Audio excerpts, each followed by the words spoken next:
struktur mikrokernel. Jadi struktur pendekatan terhadap OS yang berikutnya adalah apa yang disebut sebagai struktur mikrokernel. Jadi kita tahu kernel adalah program-program kecil yang di-load ke dalam memori komputer ketika komputer itu dijalankan. Nah, dia tinggal di sana residen sampai komputer itu dimatikan. Nah, kernel ini nanti bertugas sebagai manajemen sumber daya komputer. Ya, kernel itu yang bertanggung jawab terhadap akses ke arah hardware. Nah, ada beberapa desain OS yang menggunakan istilah mikrokernel. Jadi OS ini berbasis pada kernel. Ya, berbasis pada kernel. Nah, caranya bagaimana? Tidak seperti model lapisan, ya, layer yang menggunakan layer-layer, tetapi mikrokernel ini hampir mirip dengan struktur sederhana. Bedanya apa? Bedanya antara program aplikasi dan kernel itu diletakkan pada ruang berbeda. Kalau struktur sederhana tidak ada pembagian yang jelas, ya. Jadi pengguna itu bisa akses ke arah hardware, tetapi metode mikrokernel tidak seperti itu. Pengguna dan kernel itu dipisahkan, tetapi diletakkan pada daerah kernel. Ya. Jadi bisa dikatakan sistem ini adalah OS yang berbasis kernel. Ya, berbasis kernel. Nah, diharapkan apa? Diharapkan dengan metode mikrokernel ini OS-nya jadi lebih simpel, ya, tetapi tidak mengurangi kemampuan dari OS itu sendiri. Nah, bagaimana metodenya? Metodenya adalah user program ketika akan berkomunikasi dengan hardware cukup memberi pesan pada kernel untuk akses ke arah hardware. Nah, karena antara pengguna dan kernel ini komunikasinya berbasis pesan, maka jika terjadi kegagalan pada aplikasi pengguna, tidak akan mempengaruhi kernel secara keseluruhan. Ya. Nah, gambarannya adalah seperti itu. Ya. Jadi OS operating system itu harus memenuhi beberapa syarat. Harus memenuhi beberapa fasilitas dasar yang harus dimiliki oleh sebuah OS, yaitu pertama penjadwalan proses, manajemen memori, dan komunikasi antar proses. 3 hal ini adalah 3 hal yang harus dipunyai oleh sebuah OS. Harus ada proses penjadwalan, harus ada manajemen memori, harus ada komunikasi antar proses. Nah, penjadwalan berkaitan dengan program apa yang harus dijalankan. Setelah program A harus mengerjakan program B, harus mengerjakan program C, dan seterusnya. Nah, kalau sudah dijalankan, berarti ruangnya kosong. Bisa diisi dengan program yang lain. Ini berkaitan dengan manajemen memori. Kemudian adalah proses komunikasi antara satu proses dengan proses yang lain. Ya. 3 hal ini harus dipunyai. Untuk mikrokernel, 3 hal ini diletakkan pada ruang kernel. Ya, diletakkan pada ruang kernel. Jadi seakan-akan yang tadinya di struktur layer itu ada layer 1, 2, 3, maka beberapa fungsi layer itu diletakkan pada kernel. Ya, diletakkan pada kernel. Sehingga harapannya OS-nya jadi simple, ya, lebih kecil. Jadi komunikasi antar proses, jadi yang dimaksud sebagai IPC, ya, interprocess communication, ya, komunikasi antar proses itu adalah interaksi antara satu proses dengan proses yang lain. Kalau kita mengerjakan sebuah proses, kemudian berikutnya memerlukan proses yang lain, maka bagaimana komunikasi antar proses tersebut? Nah, metodenya menggunakan teknik pesan tadi. Ya, teknik pesan tadi. Jadi ketika aplikasi itu berjalan, ingin mengakses hardware melalui kernel, maka cukup memberikan pesan pada kernel piranti apa yang akan diakses, apa yang dibutuhkan, data apa yang dibutuhkan terhadap hardware tersebut. Ya. Nah, kemudian manajemen memori, yang dimaksud dengan manajemen memori adalah pengalokasian ruang memori untuk sebuah proses. Jadi ketika kita menjalankan sebuah proses, ya, dijadwalkan harus menjalankan 3 proses, maka ketiga proses itu harus ditaruh di dalam ruang memori, ya, secara berurutan. Ketika sebuah proses sudah selesai dijalankan, maka ruang itu bisa dikosongkan untuk diisi dengan proses yang lain. Menjadikan proses itu seakan-akan berjalan secara runut. Nah, ini perlu pengaturan. Sehingga bagian pengaturan ini akan menjadi tanggung jawab kernel. Oke. Dan terakhir, apa yang disebut sebagai CPU scheduling? Ya, kita tahu bahwa dalam sebuah proses, ya, proses itu dijadwalkan satu persatu. Setelah proses 1 harus mengerjakan proses 2.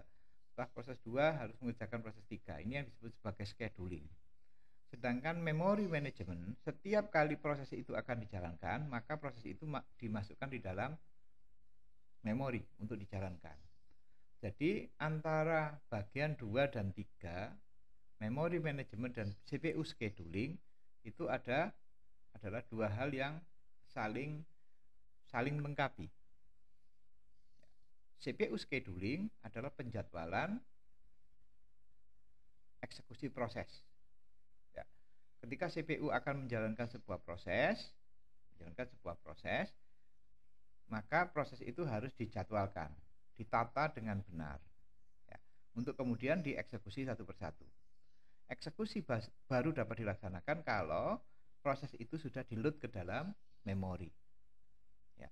Jadi kalau terjadi proses peloncatan eksekusi 1, kemudian membutuhkan eksekusi 3, maka seakan-akan proses program yang akan dijalankan itu harus di-load ke dalam memori utama.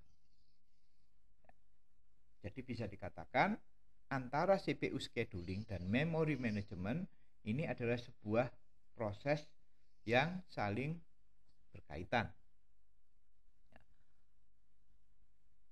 OS bertanggung jawab terhadap program mana yang akan, atau program mana atau proses mana yang akan dijalankan.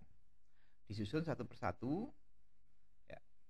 Nah, setiap kali akan dijadwalkan, akan dieksekusi, maka program itu harus dimasukkan di dalam memori utama. Setelah selesai dijalankan, maka memori utama itu harus dikosongkan untuk diganti dengan proses berikutnya yang akan dieksekusi oleh sebuah CPU. Nah, apa keuntungan menggunakan teknik mikrokernel? Ya. Jadi mikrokernel itu dikatakan aman, ya, karena hanya bagian-bagian yang ditambahkan yang mengganggu fungsional dari sistem secara keseluruhan. Ya. Jadi artinya apa? kalau hal itu mengganggu, maka tidak dimasukkan dalam proses kernel, ya, dimasukkan dalam user. Ya. Kemudian mikrokernel bersifat modular. Ya, berarti kalau dia bersifat modular, ya, program-program itu bisa saling dipertukarkan, bisa dimodifikasi, bisa dimuat ulang tanpa mempengaruhi kernel secara keseluruhan. Kemudian mikrokernel itu arsitekturnya sangat kompak, kecil, ya, tidak rumit, ya, sehingga dapat bekerja lebih baik. Ya. Nah, mikrokernel sekali lagi itu mirip dengan metode atau struktur sederhana. Bedanya apa? Kalau struktur sederhana seperti DOS itu tidak ada hierarki yang jelas, kalau mikrokernel ada hierarki yang jelas, tapi strukturnya hampir sama. Yaitu ada kernel, ada aplikasi, cukup seperti itu. Ada kernel, ada aplikasi. Hanya saja kalau mikrokernel antara aplikasi dengan kernel itu dibuat atau diletakkan pada ruang yang berbeda, ya, strukturnya jelas, ya. Kemudian teknik komunikasinya berbasis pesan. Bedakan dengan metode sederhana. Metode sederhana itu aplikasi bisa mengakses hardware. Tetapi kalau mikrokernel tidak, aplikasi tinggal mengirimkan pesan pada kernel yang menjalankan akses ke arah hardware. Ya. Oke, itu keuntungan mikrokernel. Ya, jadi kalau terjadi kegagalan pada satu bagian, itu tidak akan mengganggu bagian yang lain. Ya, kalau misalkan terjadi kerusakan, maka bagian yang rusak itu saja yang diperbaiki. Secara keseluruhan, sistem tidak perlu di-reset ulang. Bedakan dengan sistem sederhana. Kalau terjadi kegagalan, maka seluruh sistem harus di-reset.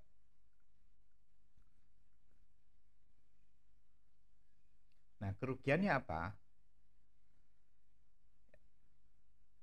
Mikrokernel ini menjadi lebih mahal. Nah, kenapa menjadi lebih mahal? Karena layanan-layanannya ini spesifik dan harus dipikirkan dengan benar supaya tidak ada pencampuran antara pengguna dengan kernel. Nah, kemudian yang kedua, kinerja sistem mikrokernel ini jadinya dedicated. Ya, dedicated itu sedikit tidak bisa dibuat general. Sehingga kalau diaplikasikan untuk sistem yang berbeda, ada kemungkinan menyebabkan masalah. Ya, kompak, tapi lebih mengarah pada hardware tertentu. Ya, ini yang membuat mikrokernel nanti menjadi masalah, menjadikan dia bermasalah nantinya. Sehingga walaupun ada kekompakan, walaupun ada keunggulan, bagian kecil dari kerugian ini yang dikhawatirkan untuk menjadi hal yang besar, ya, ketika diterapkan untuk beberapa sistem yang lebih kompleks. Ya. Oke, itu adalah struktur-struktur yang dipakai di dalam desain OS. Nah, tinggal ketika harus merancang sebuah operating system, kita akan mendekati sistem itu dengan metode sederhana, apakah metode lapisan, apakah metode mikrokernel, ataupun menggunakan kombinasi dari keduanya. Nah, tinggal desainer untuk menentukan seperti apa modelnya. Nah, operating system sekarang itu lebih mengarah ke layer, ya, arah ke layer seperti Windows menggunakan sistem layer. Supaya apa? Supaya penggunaan yang kompleks, ya, kompleks itu bisa ditangani secara modular mudah untuk didebak dan seterusnya, walaupun menyisakan hal dari segi kecepatan. Nah, untuk mengatasi kecepatan, umumnya yang di-push adalah hardware-nya. Dengan demikian, hardware yang tinggi, operating system yang tinggi, yang kompleks, harus didukung oleh hardware yang berkemampuan tinggi. Dengan kata lain, ya, kalau komputer kita itu berada di tingkatan 386, ya, tentunya tidak bisa digunakan untuk menjalankan sistem Windows 10 gitu ya. Kenapa seperti itu? Karena pasti akan terjadi kelambatan. Karena hardware-nya tidak cukup kuat untuk menangani proses yang kompleks dari satu layer ke layer yang lain.